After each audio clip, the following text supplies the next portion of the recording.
kami temukan memang ada hak atas tanah di sepanjang pagar laut itu di Desa Kohot, Kecamatan Pakuan. Nusron buka-bukaan soal dugaan suap sertifikat pagar laut.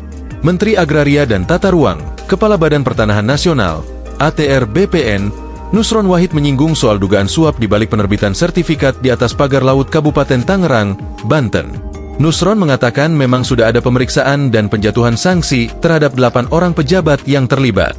Namun, dia berkata belum ada temuan soal dugaan suap tersebut. Nah, kemudian kita memberikan sanksi berat, pembebasan dan penghentian dari jabatannya pada mereka yang terlibat kepada 6 pegawai dan sanksi berat kepada 2 pegawai. Sepanjang pemeriksaan kita, ia memang belum menemukan itu kalau di internal. Tapi kalau masalah suap dan tindak pidana yang lain itu kan bukan lagi kewenangan kementerian, kata Nusron dalam jumpa pers di Kompleks Parlemen.